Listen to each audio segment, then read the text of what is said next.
Welcome to Phuket and welcome to our quick guide, a tour about how to get the best out of your stay. You might be surprised that Phuket isn't just about beaches and palm trees, it's a lot more.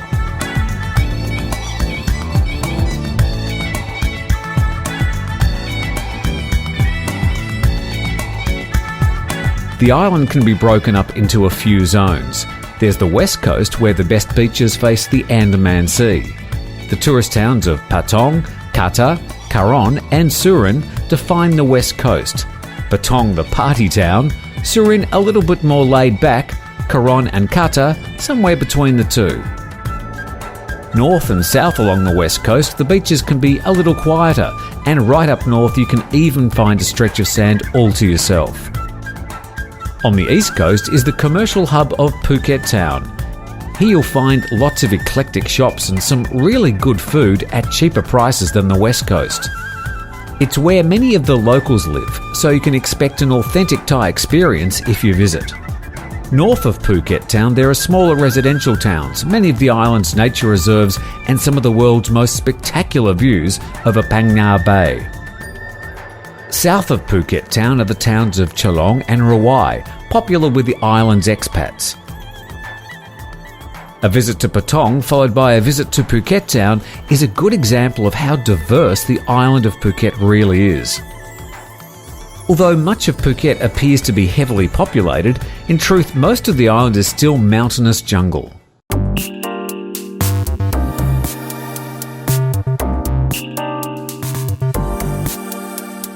If you've come to Phuket for a holiday, then you want to know if it's going to rain.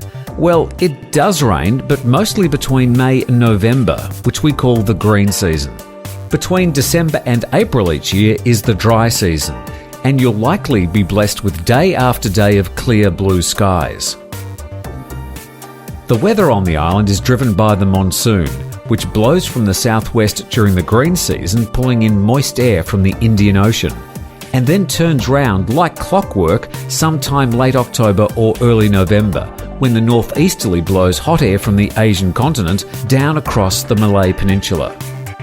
The temperature is much the same right around the year, with the months of February, March and April the hottest, and traditionally September the wettest. But even if it rains, it will probably be a heavy shower and not too long. Being near the equator, the sun is always up between 6 and 7 in the morning and sets at around the same time each night, also between 6 and 7.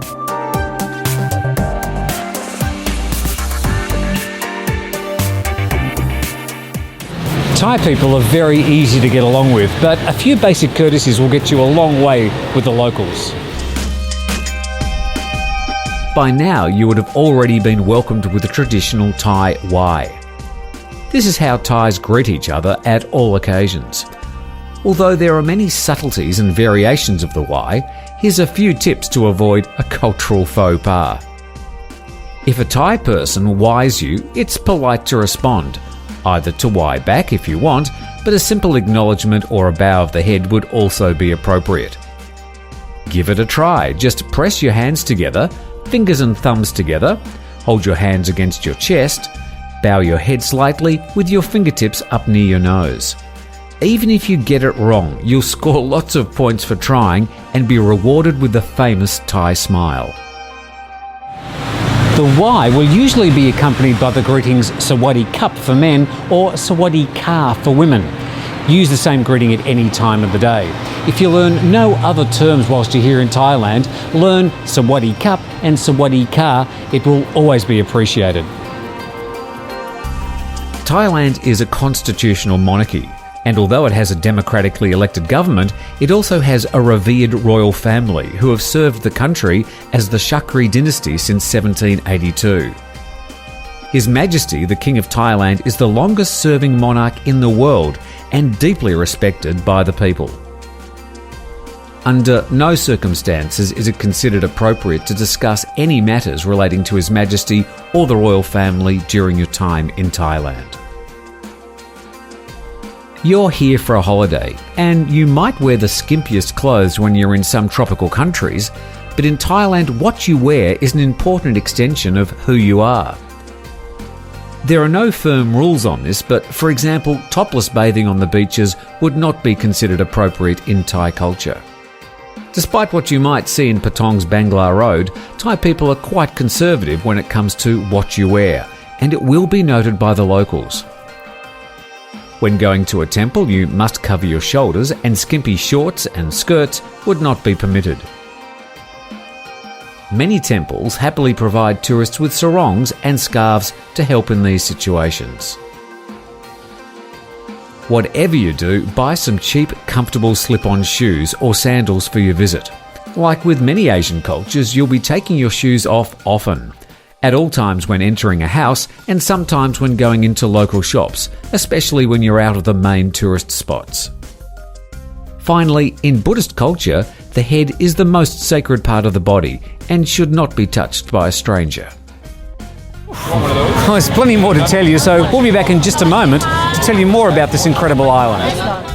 Including how to save money with phone calls during a holiday, some great tips to find the best food, getting around the island, a bit of safety information, and most importantly, shopping and where to find those bargains.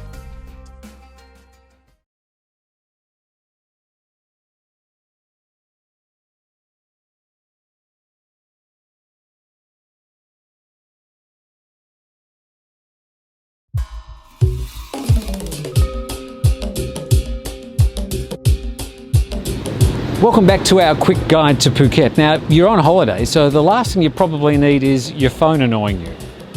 On the other hand, you might need to keep in contact, send some fantastic holiday pics back home, or use your Facebook account. Either way, it's going to be a lot less expensive if you get a local SIM card. They're readily available at any convenience store or at telephone kiosks in major shopping centres. You can top them up with credit just as easily, and if you find all those numbers bewildering, the shopkeepers will always help you. The island has multiple carriers, providing up to a 3G level of service, but the signal strengths around the island are usually very good, despite the many hills in the way.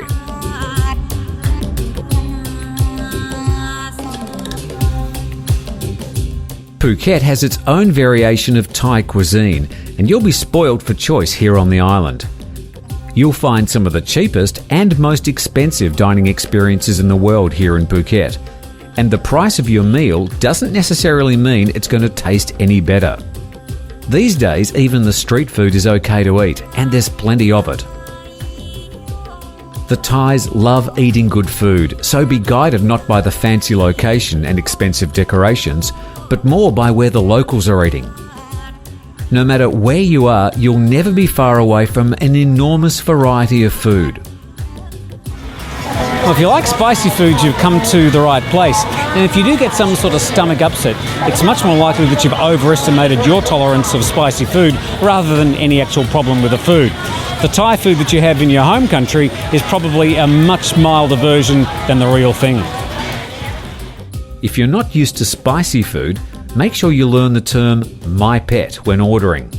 This simply means no spice, and even so with Thai dishes, they'll probably have some spice in them. Even if you order mild spice for your meal, it will likely be a lot spicier than you expect. Apart from learning how to say hello in Thai, learning the term "my pet" will be a great help. Even if you're not into Thai food, most menus are full of variations of many world cuisines. People come to Phuket from around the world, so most tastes are catered for. A lot of restaurants will even have the menu in a few languages as well. There's so much fantastic food in Phuket, so be adventurous and experience one of the great world cuisines, prepared and served with love by the locals.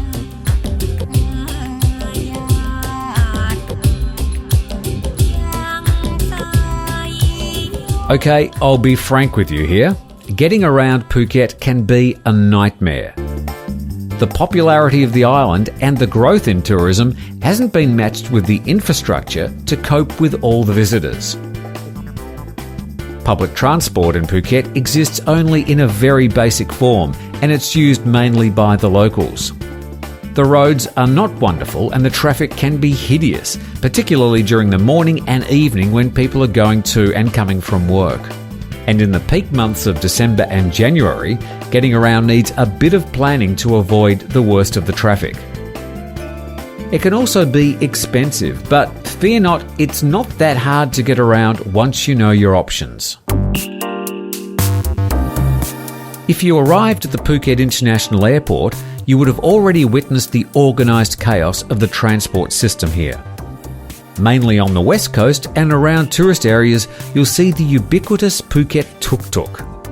The fares from place to place are pretty much set, so there's not much of a chance to bargain. For longer trips, there are taxis. Make sure you use a registered taxi, recognisable by the green licence plate and the yellow stickers on the doors, and avoid getting into unmarked vehicles no matter what they're offering. If you're travelling longer distances or want to hire a taxi for a few days, always establish the price before you get started. It can be quite reasonable to have your own driver for a longer period. They'll know their way around the island and probably have a few local stories to keep you amused. If you have your international driver's license, then you can also hire a car or motorbike. There is plenty to see around the island and it's easy to find your way with a map. Even if you get lost, the locals will be pretty happy to point you in the right direction. When it comes to driving, it might appear that there are no road rules. Well, there are, but the best advice is to go with the flow. Merge with the traffic rather than waiting for vehicles to stop and let you in. They probably won't. You really need an extra pair of eyes for the island's traffic, as it literally comes at you from all directions. A red traffic light doesn't necessarily mean that all the traffic's going to stop. And don't be completely surprised if a motorbike is driving down the wrong side of the road. It does happen. Remember, you are sharing the road with cars, vans, trucks and motorcycles, and lots of them. After all that, you'd expect Thai traffic to be pretty noisy with everyone tooting their horn. Well, the opposite is true, and things like road rage and impatient drivers venting their anger on their car horns is pretty rare in Thailand. If you are driving a motorcycle, you must wear a helmet by law. And if you're going to enjoy a good night out and have a few drinks, get a taxi or tuk-tuk back to your accommodation.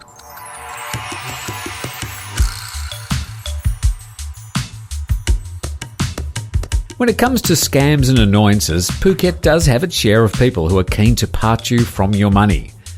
Jet ski hiring scams are legendary and well publicised.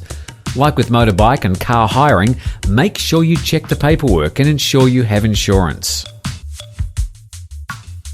Especially here in Patong, you will be approached by any number of people offering you special deals and opportunities to visit their shop or hotel.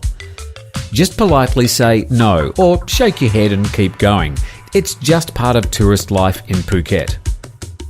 The golden rule with scams and annoyances is if it sounds too good to be true, it probably is.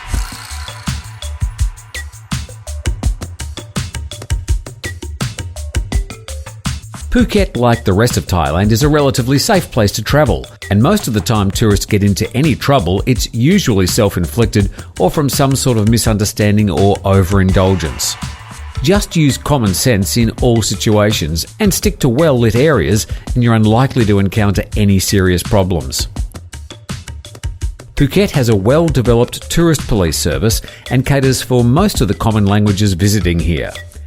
Call 1-555 if you have any trouble. As far as the beaches are concerned, sadly there are many drownings each year, mostly during the monsoon between May and October, when the seas along the west coast can get very rough. There are lifeguards patrolling most beaches all year. Heed their warnings and obey the flags posted along the shore. A red flag means that it's not safe to swim in that area. Swim between the yellow and red flag. That's where lifeguards will be patrolling. When it comes to drinking water, the best thing is to stick with the bottled water, provided by most hotels and available at just about any convenience store on any corner. It's cheap, it's safe, and it's important to stay hydrated in the tropical heat. Anytime you're out and about, you'll also notice many street dogs, locally called soy dogs. These are stray dogs that live on the streets of Thailand, and the lucky ones are cared for by local shopkeepers and strangers. It's very rare to hear of a soy dog attack. In most cases, the dogs are almost oblivious to humans and traffic. But no matter how much you like dogs, it's probably wise not to try and pat them.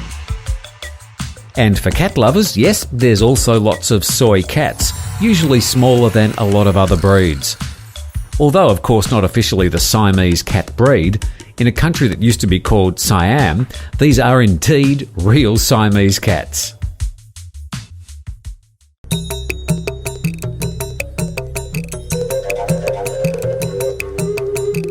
Along with being a food heaven, Phuket's also a fantastic shopping destination, catering for all international tastes. You won't find many bargains at the world-class shopping centres, but you'll find an excellent array of modern shops and theatres with many international brands, all in air-conditioned comfort. But to find the bargains, you're going to have to get your shopping shoes on and get out and about with the locals. There are plenty of markets to choose from. The ones in the tourist areas catering more for visitors, and the range of goods may be not as interesting as some of the more local markets away from Patong, Kata and Karon. Some of the markets in Phuket town, and even the weekend night market nearby, will have you mixing it with the locals with much better opportunities to find a bargain. There are no hard and fast rules to bargaining, but the main thing is to keep a smile on your face at all times. If there's a price on the item, then there's not a lot of room to move. If there's no price, then it's on with the game. It's not a competition to find a winner. You're after a win-win situation. Have a look around the other shops first to compare prices. Once you start bargaining for an item, it's usually expected that you're going to buy something. And remember that the shop owners are just trying to make a living too.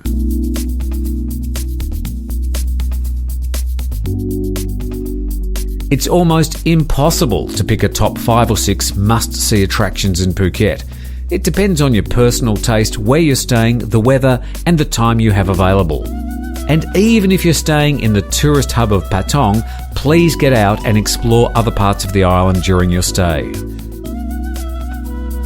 Phang Nga Bay, to the north of the island, is one of the world's most beautiful locations, and there are many trips every day of the year, with tours most likely picking you up and delivering you back to your accommodation. The southern end of the island, Nai Han Beach, Cape Prom Tep, the hills above Katanoi, and some of the smaller beaches is very beautiful and easy to get around by car or motorbike.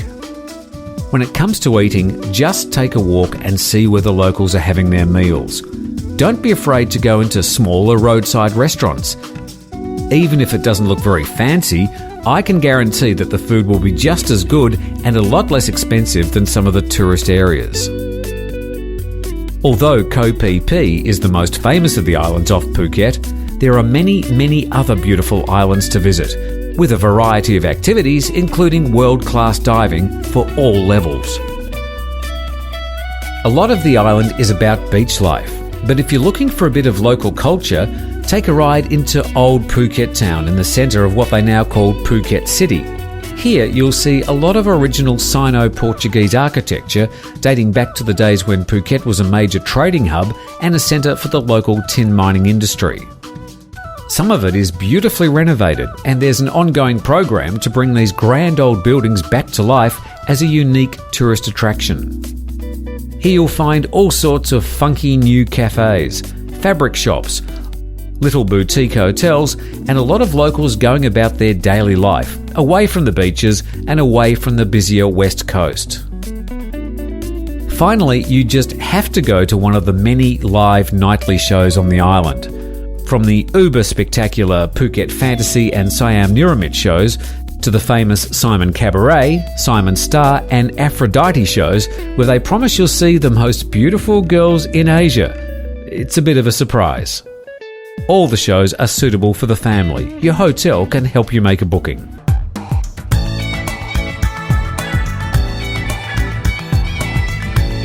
If you want to keep up to date with what's happening around the island, we recommend you find a copy of the Phuket News. It comes out weekly. Go to thephuketnews.com for all the latest news and local information. Watch Phuket News TV online by clicking TV, or listen to Live 89.5 online or on the radio. Well, we hope we've paved the way for a more enjoyable time here on the island. No matter what the weather is like, no matter where you're staying, no matter what your budget, Phuket's got something for everyone. Thanks for spending your time with us. We'll see you somewhere around the island.